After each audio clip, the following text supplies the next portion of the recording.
পর্যন্ত এই তরুণ যুবকেরা এই আন্দোলনের বিজয়ের পিছনে সবচেয়ে গুরুত্বপূর্ণ ভূমিকা পালন করেছে।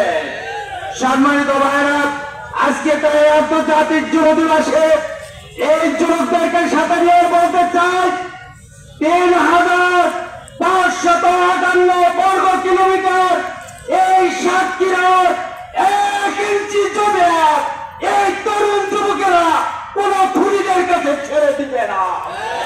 আমরা বেঁচে থাকতে এই সাতক্ষীরার আর কোন অবিচার চাঁদাবাজি হতে দেওয়া হবে না। তরুণ যুবকেরা আজকে আন্তর্জাতিক যুব দিবস থেকে এই সমাজ একটি ন্যায় ইনসাফ ভিত্তিক সমাজ গড়ে তোলার জন্য এই তরুণ যুবকরা তাদের তারুণ্য সকল শক্তি দিয়ে এগিয়ে যাবো ইনশাআল্লাহ। সেই প্রত্যাশায় কথা শেষ করছি। আসসালামু আলাইকুম ওয়া রাহমাতুল্লাহ। দায়িত্ব ছিল সরকারের, কিন্তু সেই সরকার যুব বিভাগকে দক্ষ এবং যোগ্য করে গড়ে তোলার পরিবর্তে তাদের হাতে অস্ত্র দিয়ে বাংলাদেশকে একটি নিকৃষ্ট দেশ হিসাবে পৃথিবীর কাছে স্মরণ করে দিতে চেয়েছিল। সিঙ্গাপুর, চায়না, আমেরিকা, জাপান সহ যারাই পৃথিবীতে মাথা উঁচু করেছে এবং সমৃদ্ধ হয়েছে, সেই দেশের যুব সমাজকে তারা দক্ষ করে গড়ে তুলেছে। পৃথিবীতে 200 বছরের ভিতরে যে কোনো দেশ একবার সুযোগ পায়, সে দেশের যুব সমাজ বৃদ্ধি।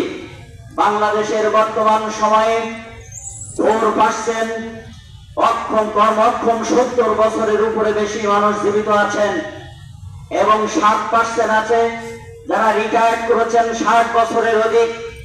বাকি সমস্ত শ্রেণীর মানুষগুলো হচ্ছে যুবক। এই বাংলাদেশে 2011 সালে পদার্পণ করেছিল এবং 2038 সাল পর্যন্ত এই যুব সমাজ এদেশে বেশি থাকবে। তারপরে এদেশের স্বাস্থ্য সুরক্ষার বাস্তব কারণে বৃদ্ধ মানুষ বেশি হয়ে যাবে এবং যুবক সংখ্যা তখন আবার কমের দিকে আসবে। গোটা পৃথিবীর যে কোনো দেশ 200 বছরে একবার এই সুযোগটা পায়। চায়না সুযোগ পেয়ে তারা শিক্ষা, দীক্ষা, জ্ঞান, গরিমা, গবেষণায় এগিয়ে গিয়েছিল।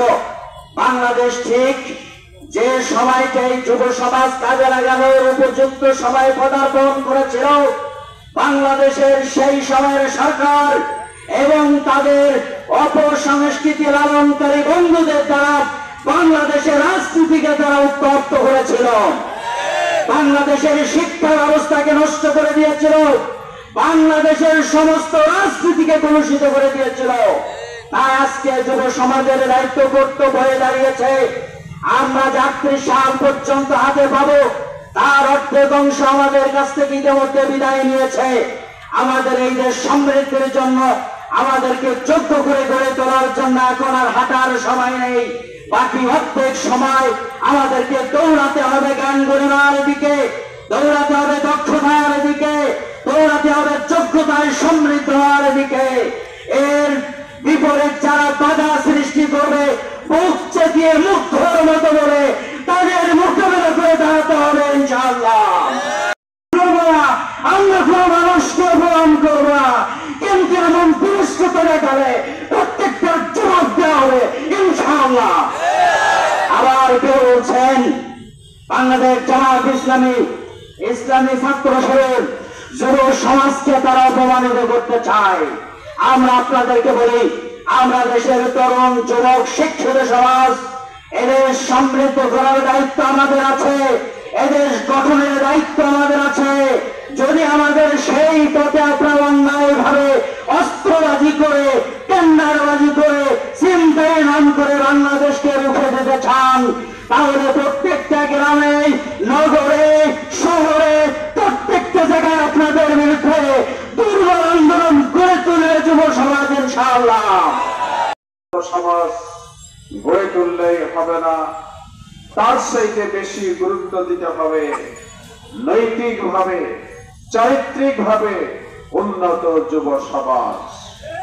যদি এই কাজটি না হয়, আজকের বাংলাদেশ বারবার বিগত সরকার সময়ের আমলে কখনো তলাবিহীন ঝুড়ি, কখনো দুনিয়ায় দুর্নীতিবাজ জাতি হিসাবে নিন্দিত হয়েছে, ধিক্কৃত হয়েছে। এর পিছনে যে কারণ, সেই কারণ হলো বাংলাদেশের সাধারণ মেহনতি মূর্খ মানুষের নয়, কারণ হলো বাংলাদেশের প্রচলিত শিক্ষা ব্যবস্থায়, নৈতিকতাবিহীন শিক্ষা ব্যবস্থায় যে প্রশিক্ষিত জনশক্তি দেশ এবং রাষ্ট্র পরিচালনার বিভিন্ন জায়গায় বসে আছে, যে যত বেশি দক্ষ এবং যোগ্য, যাদের মধ্যে নৈতিকতা নেই, খোদার ভয় নেই, তাদের অপকর্মের কারণে সাধারণ মানুষ বঞ্চিত হয়েছে এবং এই বাংলাদেশ পৃথিবীতে দুর্নীতিবাদ জাতি হিসেবে স্বীকৃত হয়েছে। তাই আমরা বলবো, শুধুমাত্র তথ্য প্রযুক্তিতে সমৃদ্ধ নয়, নৈতিক সত্তায় বিকশিত যুব সমাজ হতে হবে আন্তর্জাতিক দিবসের মুখ্য বিষয়। আমি সরকারের সহ বিশ্ব নিয়ন্ত্রণকারী কর্তা ব্যক্তিদের কাছে আজকে এই সমাবেশ থেকে আহ্বান রাখতে চাই। সেই সাথে শ্রদ্ধা চিত্তে স্মরণ করছি আমাদের